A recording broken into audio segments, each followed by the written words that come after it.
بسم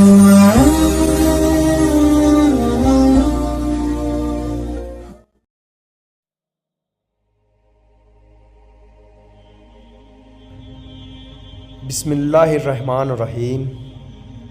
کربلا کے 35 سال بعد حضرت زین العابدین کو زہر دے کر کیوں مار دیا گیا؟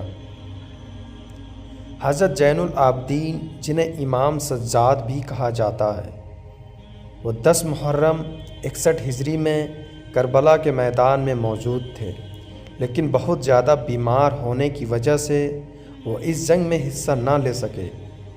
جب یزید کی فوج نے سبھی اہل بیت کو شہید کر دیا تو ابن زیاد کی نظر حضرت زین العابدین پر پڑی، تو اس نے حکم دیا کہ اس لڑکے کو بھی گردن کاٹ کر اسے نیزے پر لٹکا دیا جائے۔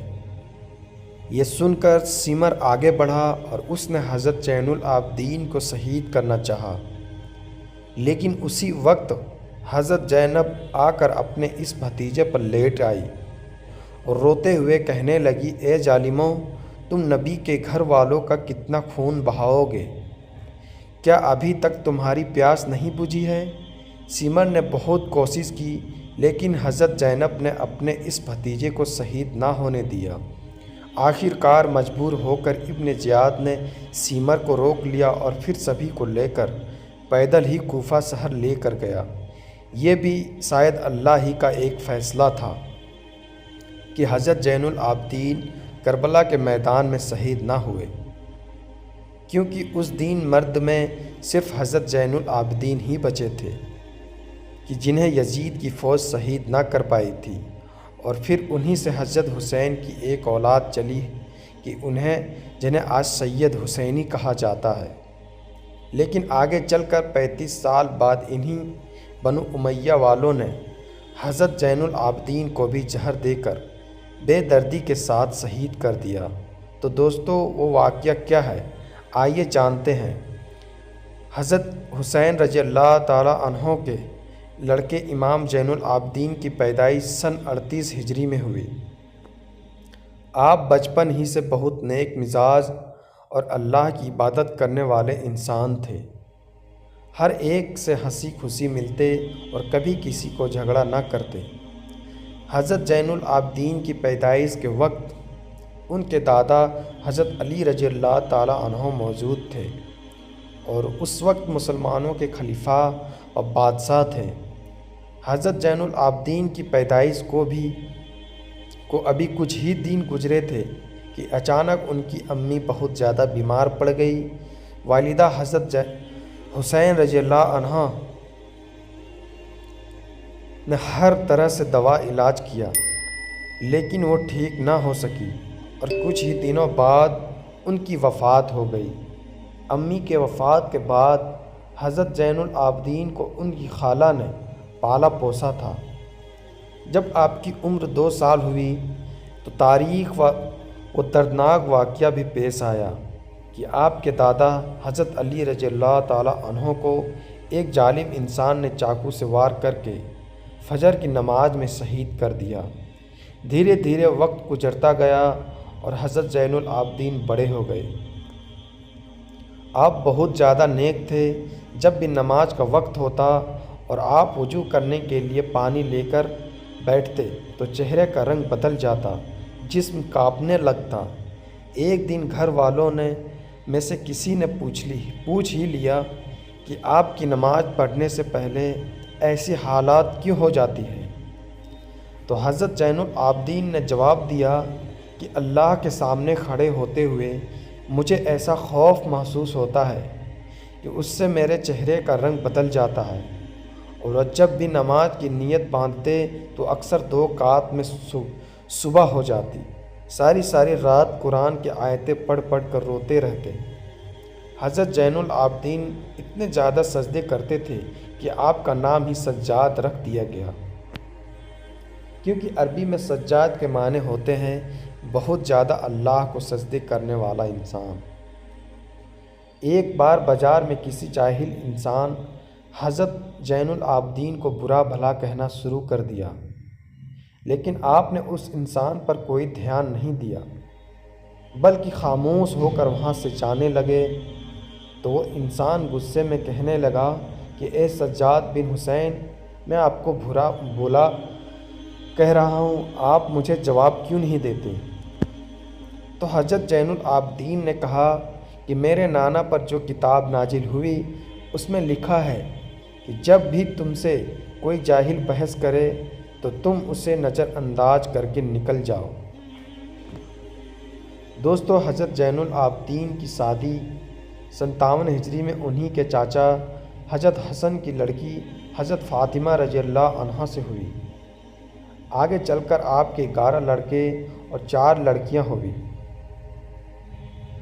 آپ کے لڑکوں میں سب سے مشہور حضرت باقر اور حضرت زید شہید ہیں۔ 10 محرم 61 ہجری میں حضرت زین العابدین اپنے والد حضرت حسین کے ساتھ کربلا کے میدان میں گئے تھے، لیکن اس دن وہ اتنے بیمار تھے کہ پورا دن بے ہوشی کی حالت میں رہی، اس لیے وہ اس جنگ میں شریک نہ ہو سکے۔ لیکن ابن زیاد نے حضرت زین العابدین کو قیدی بنا کر انہیں یزید کے سامنے پیش کیا۔ کچھ روایتوں کے مطابق یزید نے کربلا کے واقعے کے بعد اہل بیت کے سبھی عورتوں کو مدینہ واپس بھیج دیا، لیکن حضرت زین العابدین کو 1 سال کے لیے جیل میں قید کر لیا۔ 1 سال بعد جب حضرت زین العابدین ظالم یزید کی جیل سے چھوٹ کر اپنے شہر مدینہ آئے تو اکثر رویا کرتے۔ کسی نے آپ سے پوچھا کہ آپ اتنا زیادہ کیوں روتے ہیں؟ تو حضرت زین العابدین نے جواب دیا کہ اے انسان، حضرت یعقوب علیہ السلام کا بیٹا یوسف ان سے جدا ہو گیا، بعد میں مل بھی گیا تھا، لیکن پھر بھی حضرت یعقوب علیہ السلام اتنا زیادہ روئے کہ ان کی آنکھوں کی روشنی چلی گئی، اور میں نے تو اپنی آنکھوں کے سامنے کربلا کے میدان میں اپنے والد اور بھائیوں کو قتل ہوتے دیکھا ہے، تو مجھے رونا کیوں نہ آئے؟ جب بھی حضرت زین العابدین سے پوچھا جاتا کہ آپ ساری زندگی میں سب سے زیادہ تکلیفیں کس دن ہوئی، تو آپ جواب دیتے کہ یزید کے محل میں دمشق میں حضرت زین العابدین کے دل پر سب سے بڑا صدمہ یہ لگا تھا کہ یزید نے نبی کے گھر کے بیٹیوں کا دوپٹہ ہٹا کر انہیں بے پردہ بازاروں میں لا کھڑا کیا تھا۔ حضرت زین العابدین جب بھی اس منظر کو بیان کرتے اور اپنی پھوپھی حضرت زینب کا ذکر کرتے تو سارا جسم کانپنے لگتا اور آنکھوں سے آنسو بہنے لگتے۔ حضرت زین العابدین جب یزید کی جیل سے چھوٹ کر مدینہ پہنچے تو نانا حضور صلی اللہ علیہ وسلم کی قبر پر کھڑے ہو کر روتے ہوئے کہا کہ اے میرے نانا، مجھے یزید نے جیل سے میں ایسی تکلیفیں دی کہ شاید وہ کسی غلام کو بھی نہ دی جاتی ہو۔ میرے نانا، ہمارے گھروں کی عورتوں کا دوپٹہ ہٹا کر انہیں بے پردہ کر کے بازاروں میں پھرایا گیا، لوگوں کے سامنے انہیں رسوا کیا گیا اور ہم اہل بیت کو ستایا گیا۔ بہت یزید کی حکومت ختم ہو گئی، اور جب کئی سال کے بعد عبد الملک بن مروان بادشاہ بنا تو اس سے ہر وقت یہ ڈر ستاتا کہ کہیں حضرت زین العابدین کھڑے ہو کر اپنی حکومت کا اعلان نہ کر دے، کیونکہ ان کے حکومت کا اعلان کرنے پر سبھی لوگ انہیں اپنا بادشاہ تسلیم کر لیتے اور عبد الملک کے ہاتھ سے حکومت چلی جاتی۔ اس لیے اس نے اپنے سب سے ظالم حجاج بن یوسف کو حکم دیا کہ حضرت زین العابدین کو قید کر کے بیڑیاں پہنا کر میرے محل میں شام کو پیش کیا جائے۔ بادشاہ کے حکم پر حجاج نے رات کے وقت ایک بڑی فوج بھیج کر حضرت زین العابدین کو ان کے گھر سے اٹھا لیا اور پھر انہیں بیڑیاں پہنا کر جیل میں قید کر دیا۔ لیکن انہی دنوں کسی بادشاہ نے عبد الملک کو سمجھایا کہ آپ یہ گناہ نہ کریں، کیونکہ آج تک بنو امیہ کے جن بادشاہوں نے اہل بیت کے لوگوں کو ستایا ہے تو ان کی حکومت کا خاتمہ بہت جلد ہو گیا، اور حضرت زین العابدین کو حکومت سے کوئی تعلق نہیں، وہ تو بس ہر وقت نماز و روزے میں لگے رہتے ہیں، انہیں عبادت کے علاوہ کسی سے سروکار نہیں۔ اس لیے انہیں ان کی حالت پر چھوڑ دو۔ کچھ بڑے لوگوں کے سمجھانے پر عبد الملک کو بھی یہ بات سمجھ میں آئی اور اس نے فوراً حجاج بن یوسف کے پاس ایک خط لکھ کر پیغام بھیجا کہ حضرت زین العابدین کو رہا کر دو اور انہیں عزت کے ساتھ ان کے گھر پہنچا دو، کیونکہ ہمیں ان سے کوئی خطرہ نہیں ہے۔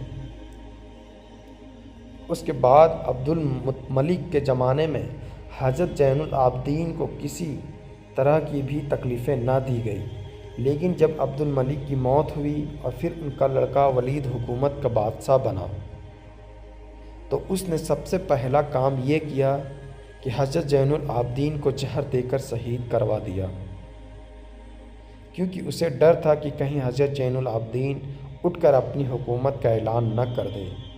کربلا کے واقعے کی پورے 35 سالوں بعد 25 محرم سن 95 ہجری میں حضرت حسین کے اس لڑکے حضرت زین العابدین کو بھی زہر دے کر شہید کر دیا گیا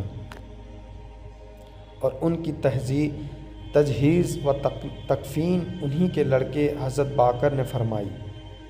حضرت زین العابدین کی قبر جنت البقیع میں حضرت فاطمہ رضی اللہ عنہا کی قبر کے پاس ہی بنائی گئی۔ آپ کی وفات کے بعد آپ کا ایک خاص اونٹ آپ کی قبر کے پاس بیٹھ کر گیا اور برابر روتا رہا، یہاں تک کہ 3 دنوں کے بعد اس اونٹ کی بھی وفات ہو گئی۔ اللہ تعالی ہمیں بھی ان لوگوں کے نقش قدم پر چلنے کی توفیق عطا فرمائے۔